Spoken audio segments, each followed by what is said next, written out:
이 장에서 소개하려고 하는 주제는 극히 다양한 반응을 불러일으킬 가능성이 많다. 어떤 독자들은 이 책의 제목을 보면서 대번에 매력이 없고 별 교훈될 만한 것이 아니라는 생각을 하고는 매우 낙담하게 될지도 모른다. 그렇다면 그들은 참 불쌍한 사람들이다. 하나님께서 이 책의 내용들을 그들에게 깨우쳐 주사 복이 되게 하시기를 바라는 바다. 약이란 유쾌한 것이 아님은 분명하다. 그러나 우리 모두 약이 필요하고 유익하다는 것을 알 때가 온다. 또 어떤 독자들은 우리가 육체를 기쁘게 하기보다는 하나님께 영광을 돌리려고 하나님의 은혜를 따라 추구하고 있음을 보고는 감사한 마음을 가질 것이다. 하나님께 가장 영광이 되는 것은 틀림없이 하나님의 모든 뜻을 선언하는 것이다. 사람으로 하여금 하나님 앞에서 자기의 바른 자리에 서게 하는 그의 뜻을 선언하고 주장하는 것이다. 그리고 우리 세대가 가장 궁핍한 상태에 있는 진리의 여러 부분들과 국면들을 강조하는 것이다. 그것이 하나님의 영광을 가장 잘 드러내는 것이다. 우리들이 앞으로 보여드리려고 온 힘을 기울이겠지만 우리들이 다루는 테마는 교리적으로 엄청나게 중요하고 실제적으로 거대한 가치를 지닌 것이다. 그 주제는 하나님의 말씀에서 너무나 중요한 위치를 차지하고 있기 때문에 이 문제를 연구할 필요성을 변명조로 구구절절하게 늘어놓을 필요가 없다. 현대 세계에서 던져지는 사활적인 질문.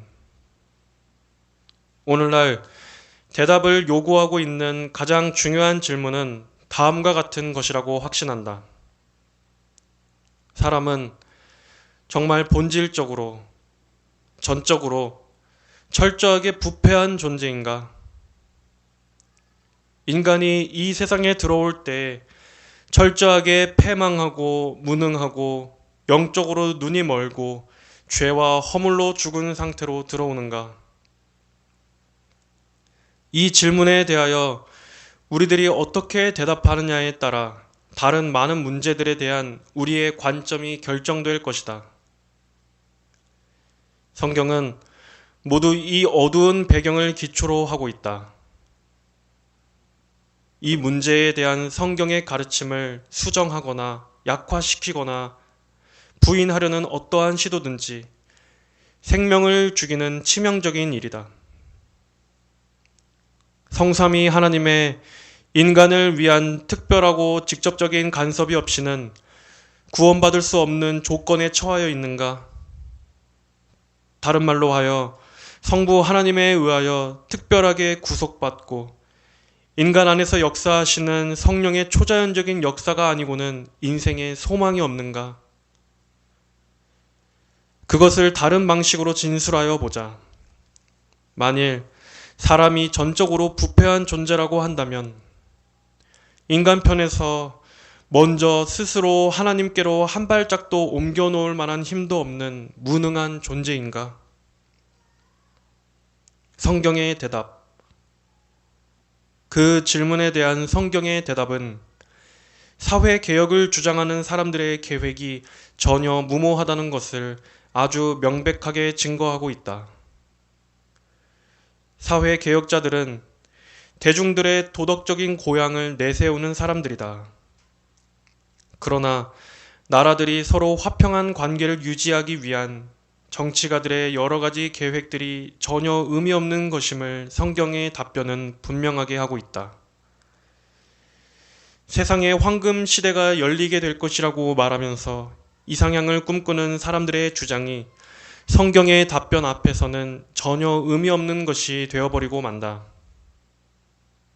우리 가운데서 아주 위대한 사람들이라고 알려진 이들 중에 많은 이들이 그러한 해괴망측한 주장을 믿으니 참으로 불쌍하고 비통한 일이 아닐 수 없다. 인간의 본성이 변함이 없이 그냥 그대로 있는 한에서는 분쟁이나 불협화음이나 미움이나 피 흘리는 일이 사라질 수 없다. 그러나 지난 19세기 동안에 하향세를 취하기 시작하였던 기독교는 죄의 악함을 별로 중요하게 취급하려고 하지 아니하였으며 인간이 가지고 있는 도덕적인 가능성들에 대하여 과대평가하려는 경향이 있었다. 죄가 얼마나 사악한 것인가를 선언하는 대신에 죄의 불편성만을 강조하였다. 인간의 진보에 대하여 여러 가지 말로 아첨하는 칭찬을 아끼지 아니하므로 성경에 나타난 인간의 타락된 조건에 대한 비참한 묘사가 아주 말살된 것은 아니라 할지라도 혼란을 겪게 되었던 것이다. 이 시점에서 여러 교회들 가운데서 인기 있는 신앙을 시험하여 본다면 소위 복음적인 기독교의 명칭으로 불리워지는 교회들 중 10분의 9를 평가하여 본다면 그들이 가지고 있는 신앙이라는 것이 성경에서 묘사된 인간의 조건에 대한 진술과 정면으로 맞서 있는 것을 발견하게 될 것이다. 성경은 인간의 조건이 파멸과 영적인 죽음 상태라고 천명하고 있다.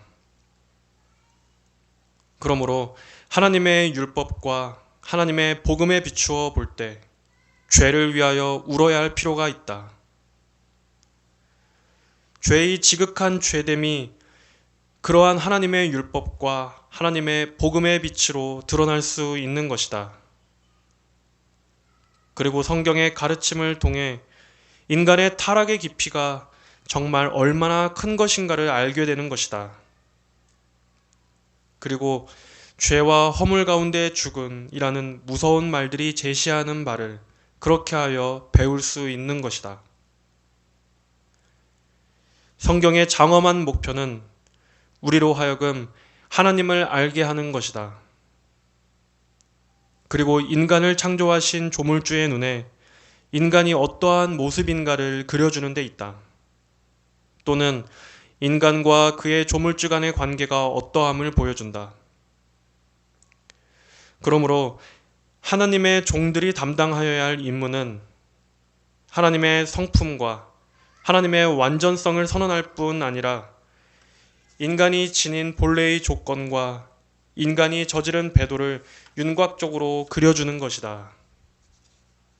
아울러 인간의 파멸을 치료하시는 하나님의 처방도 그려주는 일이다. 그것이 하나님의 종들이 담당하여야 할 일이다. 우리들이 나면서부터 빠져있는 그 무서운 함정의 구렁을 진정으로 바라보지 않는다면 우리는 그리스도의 구원의 위대성을 도저히 이해할 수 없는 것이다. 인간 타락의 상태 속에서 우리는 하나님이 주신 구속으로만 치유가 되는 무서운 질병에 걸려 있다. 우리들이 앓고 있는 처참한 질병의 정도가 얼마나 되나를 아는 정도에 따라서 하나님의 은혜에 대한 가치 평가도 좌우될 것이다. 데이비드 클락스는 시편 51편 강해 설교에서 이 사실을 다음과 같이 지적하였다. 복음 사역의 목적은 죄인을 그리스도께 인도하는 것이다. 그들이 그리스도께 오려면 먼저 그리스도 없이는 자기들이 얼마나 비참한 처지에 있는가를 알아야 한다. 그 비참의 지점을 지나지 못하면 그리스도께 다다를 수 없다. 이 비참의 주요 요소는 우리들의 본래적인 죄악성과 실제적인 죄악성, 그리고 하나님의 진노이다. 하나님의 진노는 우리의 죄인됨을 확연히 드러내 보일 것이다. 우리들은 그 죄와 진노에서 스스로를 건져낼 힘이 전혀 없는 것이다. 그러므로 죄인들을 그리스도께 인도하려는 이 위대한 목적을 효과적으로 수행하기 위하여 우리는 온 힘을 기울여서 이러한 비참한 느낌을 가지게 하고 그 죄와 진노에서 건지실 오직 유일하신 분께 죄인들을 인도하는 것이다. 우리들이 처한 비참의 원인은 우리들의 본성이 부패하여 있다는 것이다. 또는 원죄 때문이다. 우리는 여기서부터 시작하는 것이 마땅하다고 본다. 그러므로 목적을 위하여 아주 합당한 다음 말씀에 시선을 모으고 있는 것이다. 내가 죄악 중에 출생하였으며 모친이 죄 중에 나를 잉태하였나이다. 그 교리의 여러 특징들. 이 주제는 실로 가장 엄숙한 주제이다. 그 마음이 그 주제에 대하여 깊은 외경심을 가지지 아니하는 사람은 누구든지 그 주제에 대하여 바른 글을 쓰거나 바른 설교를 할 수 없다. 자기는 그 주제에 포함되어 있지 않는 사람 같이 자신을 그 문제의 범주에서 이격시키거나 제멋대로 수레할 수 없다. 젊은 설교자가 자기 자신의 본성적인 비열함을 그려주는 성경 구절을 아무 생각도 없이 제잘거리는 것만큼 격에 어울리지 않고 조화를 이루지 못하는 일이 없다. 그러한 구절들을 읽을 때에는 차라리 극도의 무거움을 가지고 읽어야 한다. 필풋은 이렇게 진술하였다. 죄로 인하여 죄책 때문에 비참한 자리에 처해 있는 죄인의 곤고함과 파멸의 상태를 마음으로 충분하게 상상해낼 사람도 없고 정확하게 말로 표현할 사람도 없다. 죄는 그를 하나님으로부터 분리시킴으로써 모든 복락과 거룩의 오직 유일한 원천으로부터 그를 잘라내버리고 말았다. 죄는 죄인의 몸과 영혼을 다 함께 파괴시켰다. 또한 질병과 고통으로 가득 차게 하였다. 다른 말로 하여 원래 그가 하나님의 형상대로 지음받았지만 죄는 그 하나님의 형상을 더럽히고 파괴하여 버리고 말았다. 죄는 죄인으로 하여금 죄는 사랑하고 하나님은 미워하게 하였다. 인간의 전적 부패의 교리는 매우 겸비하게 하는 교리이다. 그 교리가 말하는 바는 인간이 한쪽으로 기울어졌으니 다른 쪽을 받쳐주어야 한다는 것이 아니다. 또는 인간이 그저 무식하니 교육을 받아야 한다고 주장하는 교리도 아니다. 사람이 쇠약하여졌으니 원기를 복돋아 주어야 한다는 것도 아니다.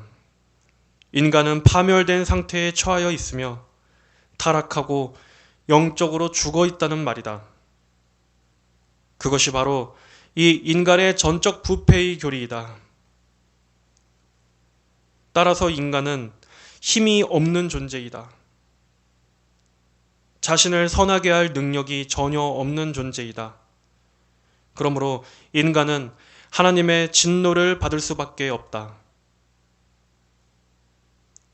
인간은 하나님께서 받으심직한 일을 한 가지라도 할 능력이 없다. 성경의 모든 페이지마다 이 진리를 증거하고 있다.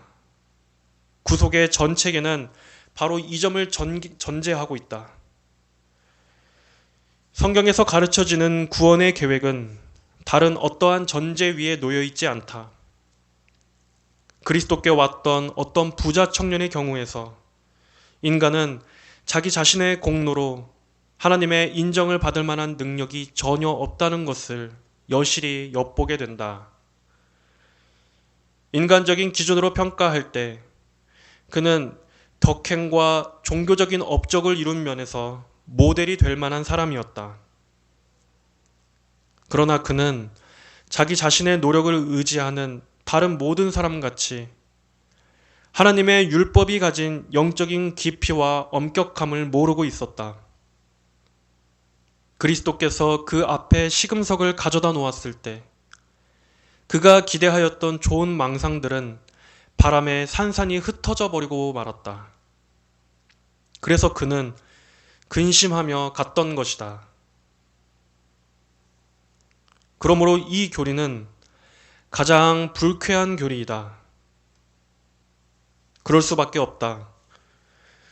중생하지 아니한 사람들은 인간의 위대성과 존엄과 고상함에 대해 듣는 것을 좋아하기 때문이다. 자연인은 자신을 높게 생각한다. 그리고 자기를 좋게 말하는 것만을 좋아하는 거다. 그에게는 인간 본성을 높이고 인간의 상태를 찬미하는 말을 듣는 것 같이 즐거운 것이 없다. 심지어 하나님의 말씀이 가르치는 것을 부인할 뿐 아니라 일반 상식을 가지고 관찰하여도 분명하게 모순되는 논리의 차원으로 그러한 말을 떠들어댄다. 자연인은 그러한 말을 듣는 것이 가장 즐거운 일이다. 문명의 발전이나 인류의 부단한 진보의 탁월함을 격찬함으로써 인간의 그러한 태도를 더욱 조장하는 사람들이 많다. 그래서 인기 있는 진화론을 거짓이라고 주장하는 소리는 그런 것을 열렬하게 옹호하는 사람들을 심히 불쾌하게 만든다. 그럼에도 불구하고 하나님의 종들이 감당하여야 할 임무는 인간이 자랑하는 모든 자랑의 찌꺼기를 제거하고 인간이 다른 데서 도적질하여 차고 있는 모든 장식물을 다 벗겨내어 하나님 앞에서 먼지에 불과한 자신의 모습을 보게 하는 것이다. 그 교훈이 아무리 사람의 비위에 거슬리는 것일지라도 하나님의 사자들은 신실하게 자기의 임무를 감당하여야 한다. 그들이 듣든지 아니 듣든지 그들에게 고하여 이르라. 에스겔 3장 11절. 이 교리는 암흑시대의 교회가 만들어낸 음산한 교의가 아니다. 이 교리는 성경의 진리다. 조지 휘필드는 이렇게 말했다. 나는 그것을 그저 진리의 대원천인 성경의 교리로만 단순하게 보지 아니한다. 그것은 매우 근본적인 교리이다. 바라기는 하나님께서 여러분 중 어떤 사람도 그 교리 때문에 시험에 빠져 고통을 당하지 않게 하시기를 원한다. 성경에는 이 주제에 대하여 매우 큰 강조점을 주고 있다. 성경의 부분마다 타락으로 인하여 인간이 처한 비참한 처지와 노예 상태에 대하여 많은 것을 말하고 있다. 부패, 눈먼, 아담의 후손들 모두가 영적 본질에 대해 가진 반감을 강하게 주장하고 있다. 사람의 철저한 부패가 묘사되어 있을 뿐 아니라 자기 스스로는 그 자리에서 벗어날 수 없는 무능함도 아울러 강조하고 있다. 그리스도와 선지자들과 사도들의 선언과 증거는 모든 인간들이 사단에게 매여 종노릇하고 있음과 구원을 위하여 스스로 하나님께 돌아올 능력이 전혀 없음을 거듭하여 제시하고 있다. 그저 간접적으로 희미하게 말하지 아니하고 강조적으로 아주 상세하게 진술하고 있다. 이 점은 성경이 인간이 만들어낸 산물이 아니라 거룩한 삼위일체 하나님으로부터 왔음을 증거하는 여러 수백 가지의 증거들 중 하나이다. 이 교리는 슬프게도 무시되는 주제인 것만은 틀림없다. 이 교리는 성경에서 가르쳐지고 있는 분명하고 일관성 있는 교훈임에도 불구하고 현대 강단에서는 하나님을 떠난 인간의 파멸과 비참함을 별로 설교하지도 않으며 강단을 지키는 사람들이 이 교리를 거의 이해하지 못하고 있는 것 같다. 정통의 중심 역할을 한다는 곳에서도 이 교리는 별로 중요하지 못한 위치를 차지하고 있다. 오히려 오늘날의 사상이나 교육의 주류는 그와는 정반대 방향으로 뻗어가고 있다. 다윈의 가설을 받아들이지 아니하는 곳에서마저 그 가설의 악한 영향이 자주 나타나 보인다.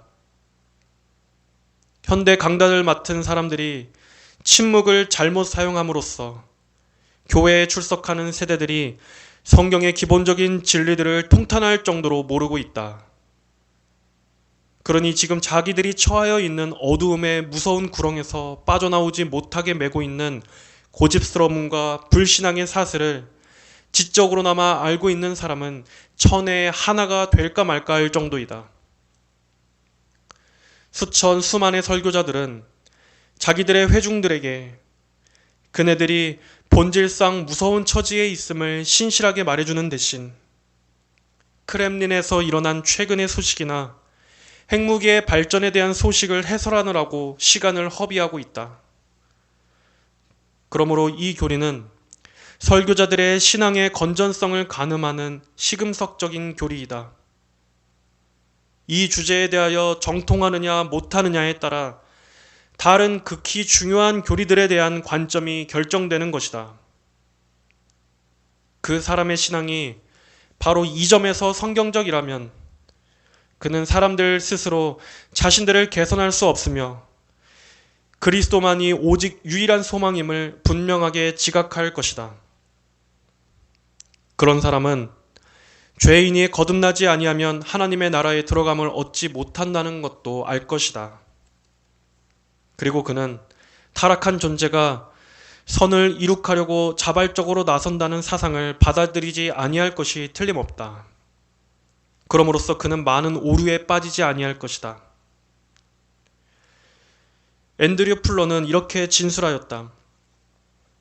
나는 알미니안, 아리안, 소시니안, 무율법주의자 이러한 체계로 기울어지는 사람치고 먼저 인간 부패 또는 인간의 진노받아 마땅함을 과소평가하는 개념들을 받아들이지 않는 사람을 본 적이 없다. 신학적인 소양을 훌륭하게 갖추었던 스타이플러는 또한 이렇게 말하였다. 거짓된 신학은 그 원천을 인간 부패에 관한 바르지 못한 관점에 두고 있다. 이 점을 아무리 자주 강조한다 해도 지나친 것이 아니다. 이 교리는 영적으로만 아니라 실제적으로도 큰 가치를 지니고 있다. 모든 참된 경건의 근원은 우리 자신과 우리의 비열함에 대한 바른 관점에 있다. 또한 참된 경건은 하나님과 하나님의 은혜에 대한 바른 관점에서 샘 근원을 찾는다.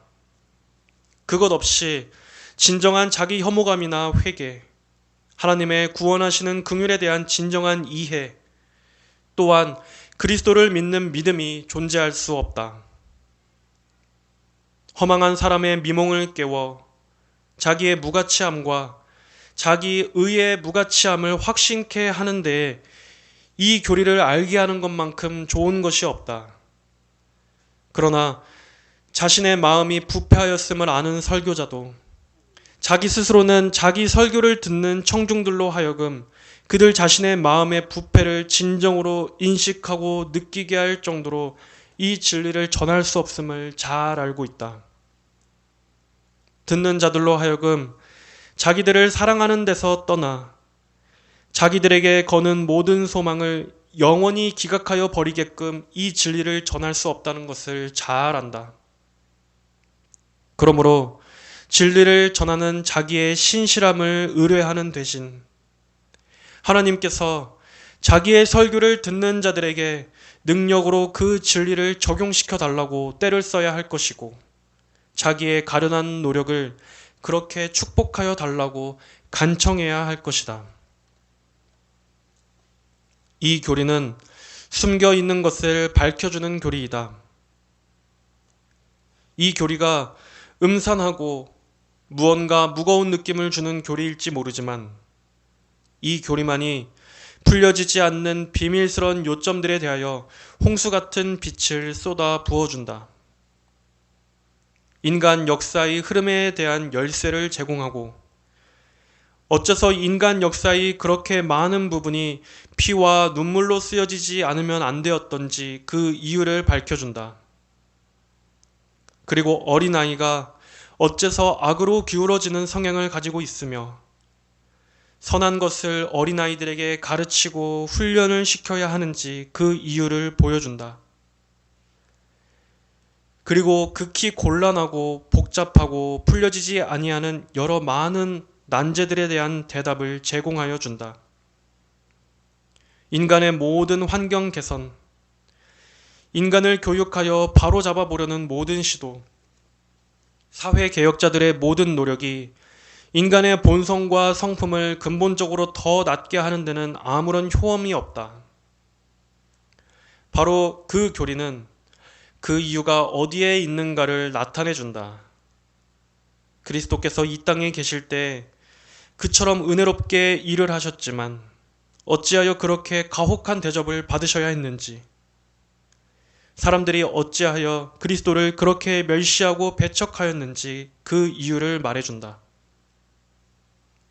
또한 이 교리는 그리스도인 자신으로 하여금 자기 속에서 언제나 벌어지고 있는 고통스러운 갈등, 곧 그리스도인으로 하여금 흔히 오호라 나는 곤고한 사람이로다 라고 울부짖게 하는 갈등을 더 잘 이해할 수 있게 해준다.